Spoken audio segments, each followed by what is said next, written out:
Kumusta kayo everyone? At eto na naman tayo sa isang malamig na gabi. Kita mo naman na maka-pick up tayo ng dalaga rito. Ayan ang dalagang bukid kaso hito.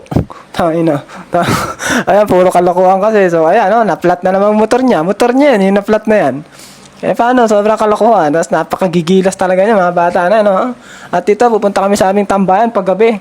Dito walang babae pero marami makukulam.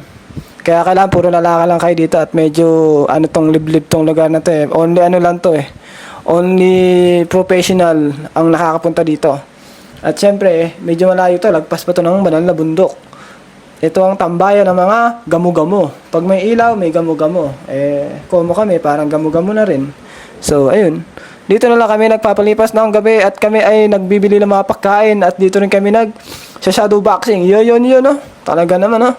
Pero syempre, kailangan din natin dito mag-share-share ng ating pambili ng mga food trip. So, ayan na, nag-aano na sila dyan. Nag-aambagan na sila ngayon dito. Putek, puro bariya. Talagang lugi talaga pag may dala kang papel dito, ubus yun. Pirmis. Lalo na yung yun na yung kumakaway na yun. No? Sigurado yun, lintik yung mag-share 10 piso. Pero pag paldo days daw niya, babawi daw siya, sabi niya. So, ano pa dapat natin gawin? Eh, di bumili na at magsikain tayo. At kayo naman dito, guys, pagka kami ang magkakasama, talagang puro food trip lang kami dito. Tapos, kwentuhan. Tapos, tawanan. Ayan, ganyan, mga busitan. Tapos, kain-kain. Pagkayari niyan, eh, syempre, ano pa gagawin? Uuwi na rin kami niyan, pagkayari nito. Pero, syempre, susulitin muna namin ang panahon at pagka may pagkakataon kami ay nagpipicture-picture kasi madalang naman kami magpicture dito. Puro naman kami lalaki dito. Tsaka di mga nagsasama ng mga chicks dito. Bawal yun. At yan, bagong salta lang yan. Pero matagal ng tropa yan. Yung isa na yan, yung Boki Monster. So ayan, uwi na kami dyan.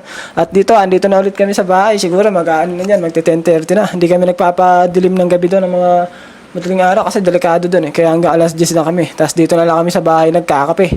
Mag-uubos na kami ang oras dito. Kanya-kanya mga kung ano pinaggagawa sa Facebook. Ayan oh. Kanya-kanyang busy, may mga kachat. Tapos tayo naman, nandito, naghihintay lang ng kape. Siyempre, kape days lang yan eh. Coffee days, kasi meron pa tayo hinihintay eh. So, kailangan natin ng pang-relax days. Pero pag dumating na hinihintay natin, ganito pa rin, mas malala nga lang kasi mas maganda ang magiging kalabasan ng video. So, paano ba yan? Mga kaboske, stay tuned lang kayo sa ating channel at marami pa. At papaganda pa lalo ang ating mga content.